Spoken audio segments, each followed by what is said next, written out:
তিল ওঠো। কাব্য আমার চুলে হাত বোলাচ্ছে আর ডাকছে। ঘুম ঘুম চোখে ওর দিকে তাকালাম। কাব্যর বুকে মাথা রেখে ঘুমিয়ে আছে আর ও আমার চুলে হাত বুলিয়ে দিচ্ছে দেখে ওকে আরো শক্ত করে জড়িয়ে ধরলাম। ওঠো বলছি।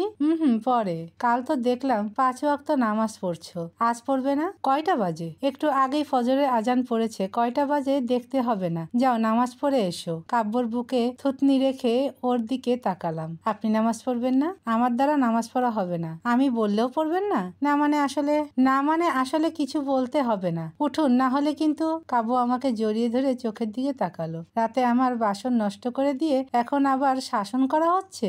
বাসন নষ্ট কিভাবে করলাম? এখন তো কিছুই মনে পড়বে না। ঘুম পাগলি কোথাকার। ঘুম পাগলি বলতে মনে পড়লো রাতে কাব্যর বুকে হেলান দিয়ে ঘুমিয়ে পড়েছিলাম, তারপর তো আর কিছু মনে নেই। রাতে ঘুমিয়ে পড়েছিলাম, তারপর আর কি? আপনাকে কোলে করে বাসায় নিয়ে আসছি। এত দূর থেকে কোলে করে নিয়ে আসছি, এই জন্য তো কষ্ট হয়নি, কিন্তু তুমি যে আমার বাসর রাত মাটি করে দিলে, এই জন্য কষ্ট হচ্ছে বুঝি। ইস, হাসো হাসো, যত খুশি হাসো। আজ রাতে কিন্তু অসম্পূর্ণ বাসর সম্পূর্ণ করব। কাব্য আমার চোখের দিকে তাকিয়ে চোখ টিপ দিয়ে দিল। ধ্যাত, ফাজিল কোথাকার। উঠুন, একসাথে নামাজ পড়বো। নামাজ না পড়লে কিন্তু আমি শাস্তি দিব। আর কি কি শাস্তি দিব তা কি বলবো? বলতে হবে না, উঠে পড়েছি। কাব্য আর আমি একসাথে নামাজ পড়ে নিলাম। রুম থেকে বেরুতে যাব তখনই কাব্য আমার হাত ধরে টান দিয়ে ওর কাছে নিয়ে গেল। কাব্য আমার দুগালে ধরে আমার চোখের দিকে তাকিয়ে আছে। ওর দু চোখে পানি ছলছল করছে। জানো তিল, আজ তুমি যেভাবে আমাকে শাসিয়ে নামাজ পড়ালে, ঠিক এইভাবে 10 বছর আগে হুমায়রা চৌধুরী আমাকে শাসিয়ে নামাজ পড়াতো। কিন্তু কাব্য আর কিছু না বলে কাঁদতে কাঁদতে রুম থেকে বেরিয়ে গেল। আমি অবাক হয়ে ওর চলে যাওয়ার দিকে তাকিয়ে আছি। মানুষটার ভিতরে এত কষ্ট, কিন্তু সবসময় কষ্টগুলো আড়াল করে রেখে হাসি খুশি থাকে। তিলোত্তমা, কি হয়েছে রে? ভাবি এসেছেন দেখে তাড়াতাড়ি চোখের পানি মুছে নিলাম। কাব্যকে কাঁদতে দেখে নিজেও যে কখন কেঁদে ফেলেছি বুঝতেই পারিনি। কি হলো? কিছু না তো। কাব্যকে দেখলাম কাঁদতে কাঁদতে বেরিয়ে গেল। একসাথে নামাজ পড়েছিলাম, হুট করে ওর আম্মুর কথা বলল, তারপর কাঁদতে কাঁদতে বেরিয়ে গেল। ও ভাবি, তুমি আমাকে বলো প্লিজ, কি এমন রহস্য আছে যার জন্য ডাক্তারবাবু নিজের বাবা মাকে নাম ধরে ডাকে? বেশি কিছু জানি না, এইটুকু বলতে পারবো কাব্য ওর বাবা মায়ের ওপর রেগে আছে। কেন রেগে আছে তাও জানি না। ওর তখন 15 বছর আর হিয়া 7 বছরের। বাবা মায়ের ওপর রাগ করে বাসা থেকে বেরিয়ে এসেছিল। আর কিছু জানি না রে। ওদের 3 ভাই কে এসব নিয়ে জিজ্ঞেস করলে রেগে যায়। চলো। ভাবি কিচেনে নাস্তা বানাচ্ছেন দেখে আমিও গেলাম। ভাবি, আমি হেল্প করব?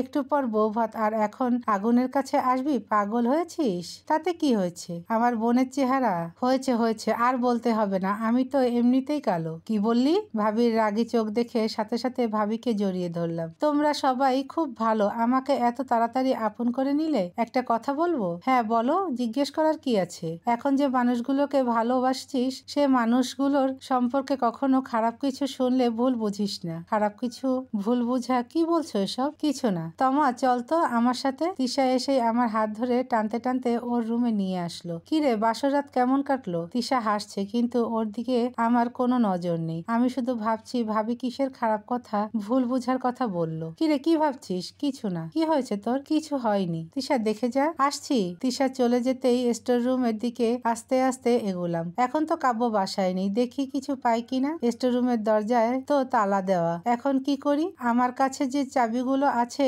এগুলো তো এই তালার না। আমি ছোট ভাবি, এখানে কি করছো? হয়েছে, একজন না একজন দেখে ফেলেই। কিছু না তো, এমনি বাসাটা ঘুরে ঘুরে দেখছিলাম। আর দেখতে হবে না, চলো নাস্তা করবে। আমার আর স্টোর রুম দেখার শখ পূরণ হবে না। তিশা, একটু পর মেহমানরা আসতে শুরু করবে, নাস্তা করে তিলোত্তমাকে সাজিয়ে ফেলো। ওকে ভাবি। সেই কখন থেকে লক্ষ্য করছি নাস্তা খেতে খেতে আদনান ভাইয়া বারবার তিশার দিকে তাকাচ্ছে। তিশাও আর চোখে তাকাচ্ছে।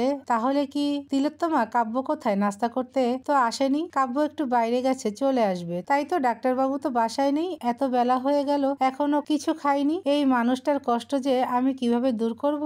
এই সরি বলার কি আছে? আপনি শার্ট পরে নিন, আমি পরে আসছি।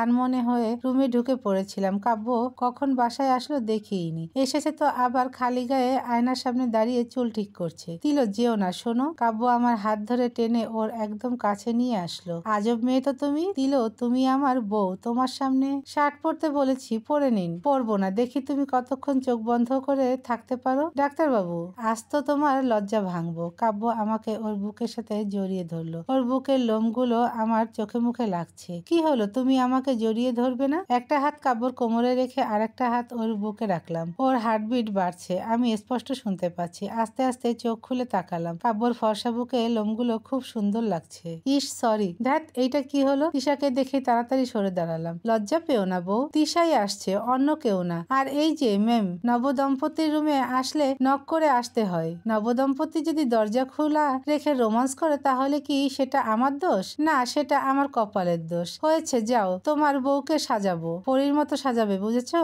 তিশা আমাকে সাজিয়ে দিচ্ছে আর আমি চুপচাপ বসে কাব্যর কথা ভাবছি। হয়েছে তো পরীর মতো সাজানো? হয়েছে, এবার নিচে চল। ওকে। তিশা শাড়ির কচিগুলো তো এলোমেলো করে ফেলেছি, আমি শাড়ি সামলে রাখতে পারি না, আর আমাকে শাড়ি পরিয়ে পরীর মতো সাজায়। হাসছিস আবার? বাচ্চাই রয়ে গেলি। ওই, আমি বাচ্চা না, আমার বিয়ে হয়ে গেছে। আপনি বড় হয়ে গেছেন তো। আপনার ডাক্তারবাবু কেমন? ডাক্তারবাবু তো সব দিকে সেরা, ভালো মানুষ, সাথে হ্যান্ডসাম, আর ওর ফর্সা চেহারা, গোল গোল চোখ দুটো, ফর্সা মুখে খোঁচা খোঁচা দাড়ি, এলোমেলো চুল, সবকিছু আমাকে পাগল করে দেয়। আর ওর ফর্সা বুকের লো, যাহ বাবা, কি সব বলে দিলাম। সব তো বলেই ফেলেছিস, এখন আর জিব্বা কামড় দিয়ে কি হবে, পাগলি কোথাকার। ফর্সা বুকের লোমগুলো দেখতে খুব সুন্দর, তাই না? আরে এই বজ্জাত মেয়ে কোত্থেকে আসলো? কাব্য ওকে ইনভাইট বা করতে গেল কেন? কি হলো, বললে না যে কাব্যর ফর্সা বুকের লোমগুলো দেখতে কেমন? এইটা শুধু আমারই জানার অধিকার আছে, বুঝেছেন? অধিকার? হা হা হা, আমিও দেখবো এই অধিকার কতদিন টিকে থাকে। এই মেয়েটা কেড়ে তিলোত্তমা এবং কাব্যর শুভাকাঙ্ক্ষী। এই জানতো এখান থেকে যাচ্ছি, তবে এইটাও জানিয়ে যাচ্ছি, কাব্যর বুকের জমিনের অধিকারটা তোমার থেকে খুব তাড়াতাড়ি কেড়ে নিব। তোকে আমি খুন করব। তোমা শান্ত হ। কি বলে গেল শুনলি তো? বলুক না, কাব্য তো শুধু তোরই। যা তো, ওকে গিয়ে বল রুমে আসতে। যাচ্ছি। আজ মনে হয় ডাক্তার সাহেবের কপালে দুঃখ আছে।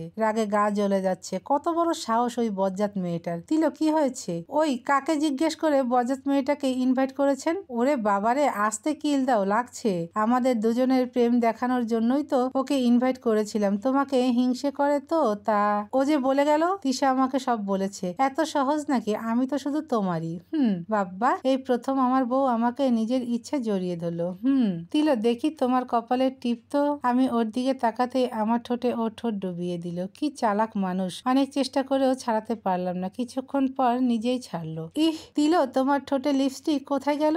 গেছে তো আপনার পেটে। এখন তিশা জিজ্ঞেস করলে কি বলবো? তিশা এসব বোঝে, ও তোমার মতো পিচ্ছি না। কাব্য হাসতে হাসতে চলে গেল। পাগল একটা। শুভ্রা কেন? কেউ আমার থেকে এই পাগলটাকে আলাদা করতে পারবে না। বৌভাতের অনুষ্ঠানের ঝামেলায় সারাদিন কেটে গেল। মেহমানরা একে একে সবাই চলে যাচ্ছে। কাব্য কোথায় গেল খুঁজেই পাচ্ছি না। একা একা ভালো লাগছে না, তাই বাগানের দিকটায় এসে দাঁড়ালাম। তোমা, তুই এখানে আর আমি তোকে খুঁজে মরছি। কেন? চলে যেতে হবে তো, আব্বু আম্মুরা বসে আছে। আজ না গেলে হয় না? হঠাৎ আদনান ভাইয়া কোথা থেকে আসলো, তার মানে আমি যা ভাবছি তাই না? মানে তিলোত্তমা, সরি। শুভ্রাকে দেখে তো আমার চোখ কপালে উঠে গেছে। এই মেয়ে আমাকে সরি বলছে? তিলোত্তমা নয়, ভাবি বলো।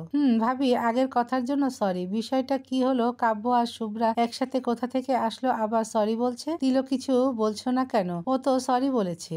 সরি ও মুখে বলেছে, কিন্তু চোখে ঠিকই রাগ। একদম ঠিক ধরেছো, আমি শুধু মুখেই সরি বলেছি। কাব্য, তুমি কি মনে করেছো তুমি আমাকে ভয় দেখাবে আর আমি ভয় পেয়ে তোমাকে ভুলে যাব? আমি তোমাকে ভালোবাসি কাব্য। ওই আস্তে, কিসের ভালোবাসা? হ্যাঁ, কাব্য আমাকে এবং আমি কাব্যকে, দুজন দুজনকে ভালোবাসি। আমাদের বিয়ে হয়ে গেছে, ভুলে গিয়েছো নাকি? ভুলিনি। তবে তবে কি আলাদা করবে আমাদের দুজনকে? পারবে না। আগে কি যেন বলেছিলে, কাব্যর বুকের জমিনের অধিকার কেড়ে নিবে? ভালো করে দেখে যাও, কাব্যর এই বুকটা না শুধু আমারই, আর কাব্যও শুধু আমার। সবার সামনে আমি কাব্যকে জড়িয়ে ধরলাম। কাব্য আমাকে জড়িয়ে ধরে কপালে একটা চুমু দিল। শুভ্রা এসব দিকে রাগে বেলুনের মতো ফুলছে। শুভ্রা, দেখেছো আমাদের দুজনের ভালোবাসা? শুভ্রার হাতে জুসের গ্লাস ছিল। রাগে সব জুস কাব্য আর আমার উপরে ছুঁড়ে মারলো, তারপর গ্লাসটা আছাড় দিয়ে ভেঙে চলে গেল। উচিত শিক্ষা পেয়েছে ভাবি। তোমার শাড়িতে দাগ লেগে যাচ্ছে, যা ফ্রেশ হয়ে নে। আর কাব্য, তুমিও যাও, ফ্রেশ হয়ে নাও। হ্যাঁ যাচ্ছি, তোমরা প্রেম করো। কি বললি? কাব্য